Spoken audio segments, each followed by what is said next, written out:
sits on your chest and refuses to leave. The kind that makes you stare at the ceiling late at night with tears in your eyes, wondering when things will ever get better. Maybe you've lost someone you loved deeply. Maybe your heart's been broken in ways no one else understands. Maybe you're stuck in a job that drains your soul. Or maybe you're dealing with illness, betrayal, loneliness, the kind of pain that no one can see, but it's consuming you inside. And even in that pain, you keep praying, you keep asking, you keep begging Allah in sujood, Ya Allah, please make it stop. But the storm doesn't stop. The pain doesn't go away.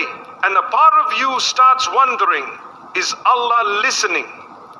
My dear brother, my dear sister, have you ever cried in your sajda, thinking, Yalla Allah, I'm at my breaking point? Have you ever looked up at the sky and said, why me? Why this?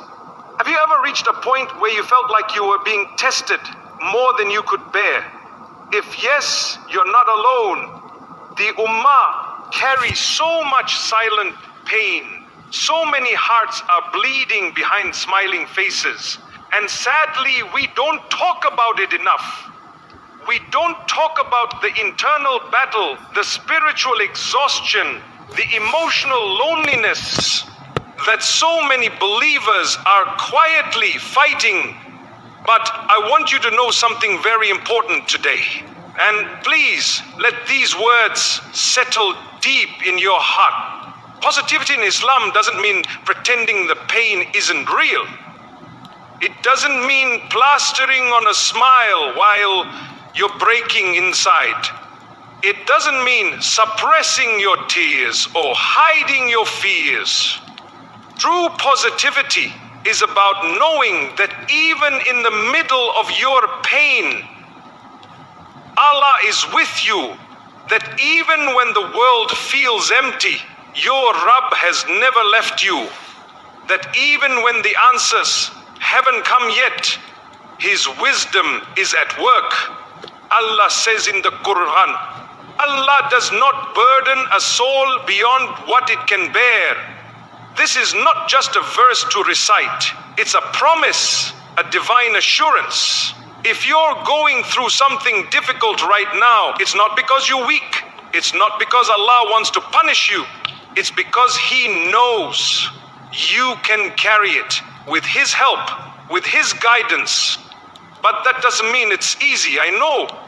Sometimes you make dua and it feels like nothing's changing. Sometimes you feel like the more you try to get closer to Allah, the more things fall apart. And shaitan whispers, see, your prayers don't matter.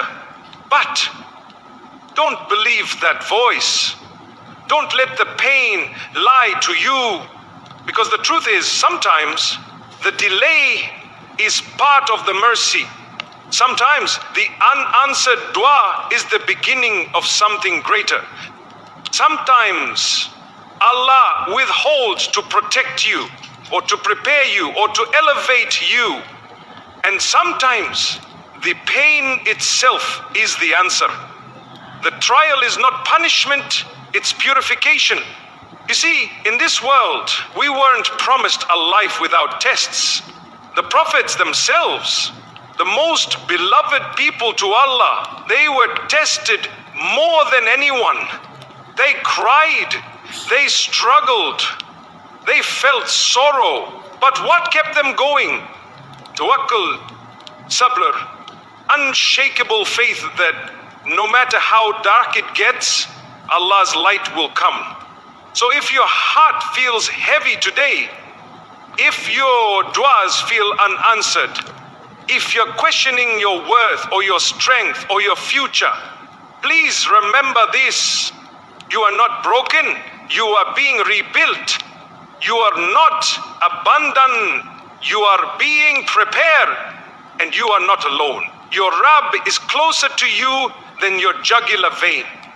Stay patient, stay soft. Keep turning to Him. Keep whispering in the night, even if your voice trembles. Keep walking, even if it's slow, because something beautiful is coming, inshallah. And one day you'll look back at this hardship and you'll realize it wasn't a detour. It was the path. May Allah grant you strength, light, and a heart that always trusts in His plan. Ameen. There is a story in our deen, so powerful, so humbling, so full of mercy that every heart going through hardship needs to hear it. It's the story of one of the greatest examples of sabr, Prophet Ayub. Ayub was not just tested, he was shaken. He didn't just lose a job or a friend, he lost everything. His wealth disappeared. His health deteriorated until he couldn't even move without pain. His body was covered in sores, his flesh wasting away, and one by one his children passed away. Most people abandoned him, even his community distanced themselves out of fear. But one person stayed, his wife, and subhanallah, how she cared for him, loved him, remained loyal to him, even when he had nothing. That's a lesson in itself. But the real beauty of this story isn't just in how much he lost. It's in how he responded to the loss. Not once did Prophet Ayub complain. Not once did he say, "Why me?" He never lost his trust in Allah. He never lost his gratitude. Yes, he cried. Yes, he felt pain. But he knew his Rabb. And he knew that his Rabb hadn't abandoned him. Years passed. Not days. Not weeks. Years. And then, after enduring every kind of hardship, he made a simple, gentle, and deeply powerful dua. Indeed, adversity has touched me, and you are the most merciful of those who show mercy. Look at the beauty in his words. He didn't even ask for healing directly.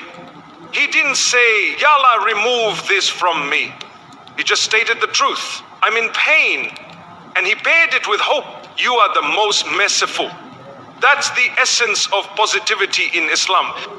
Not ignoring the pain, but believing that Allah's mercy is always greater than the pain. And how did Allah respond? So we responded to him and removed the adversity, and we restored his family to him and the like thereof with them, as mercy from us and a reminder for the worshippers. Not only did Allah heal him, He restored everything he lost. And not just restored, Allah doubled it. His wealth returned, his health returned, his children were given back. Some scholars say either through resurrection or through new children. Either way, he was gifted in abundance. This story is not just about patience. It's about how Allah responds to that patience. It's about what happens when you stay loyal to your Lord even when life gets unbearable.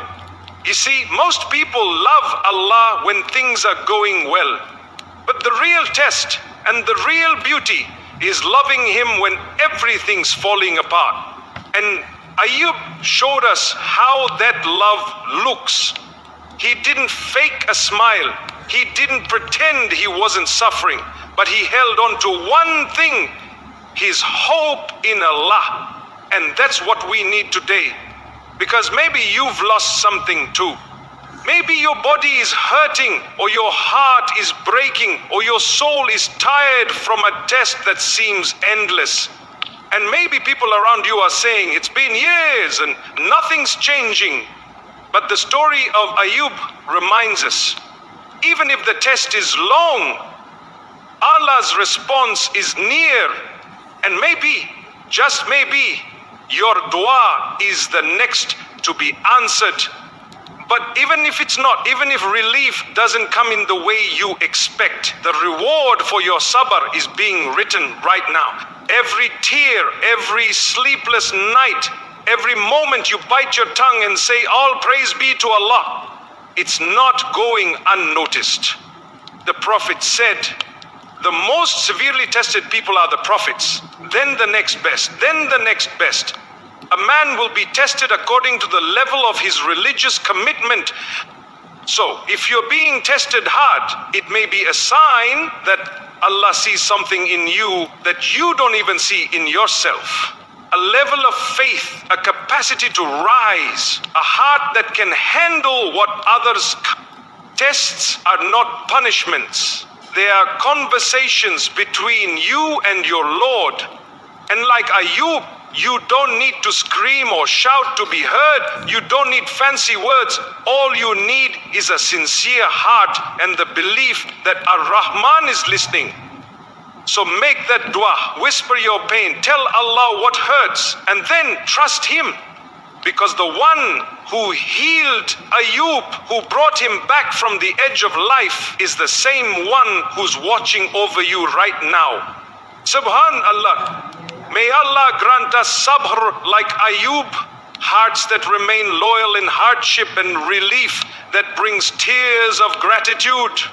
Ameen.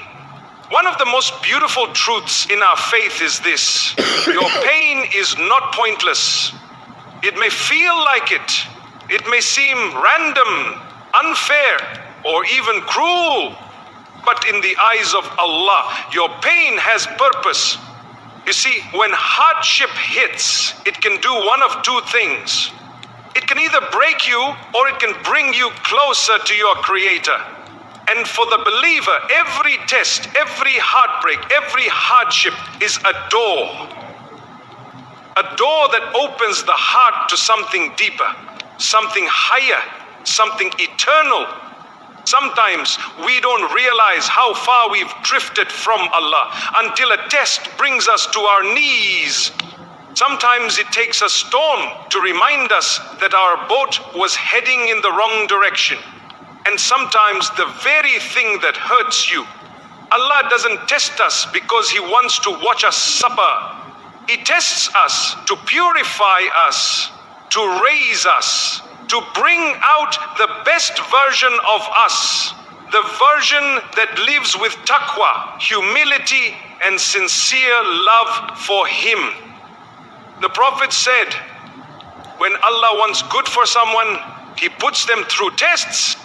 Now think about that. Tests aren't punishments, they're opportunities. Opportunities to come back to Allah. Opportunities to cry to Him like never before. Opportunities to realize there is no power and no strength except through Him. You might not have chosen your pain, but Allah did. And He chose it for you with full knowledge of your capacity, your strength, and your future. And sometimes the purpose of the pain is not to change your situation, but to change you, to change your heart, to soften your ego, to remind you who's in control. Let's be honest, when life is good, we often forget. When our bank account is full, when our health is strong, when everything is easy, we get distracted. We delay our salah, we rush our duyas. We fill our days with dunya and we lose the sweetness of our connection with Allah. But then something happens, something that shakes us, something that brings tears to our eyes, pain to our chest, and a desperate need to feel close to Him again. And in that moment, the heart turns back. Sujood becomes longer. Du'as become real. And suddenly, Allah is the center again. That, my brother, that, my sister, is purpose. The Prophet once said something beautiful. No fatigue, no disease, no sorrow, no sadness, no hurt, no distress befalls a Muslim, even if it were the prick he receives from a thorn, but that Allah expiates some of his sins for it. Subhanallah, even the tiniest discomfort, a headache, a paper cut, a moment of sadness, it's not wasted. Your pain is cleaning you, it's prepping you, it's elevating you if you respond with patience and faith. And it's not just about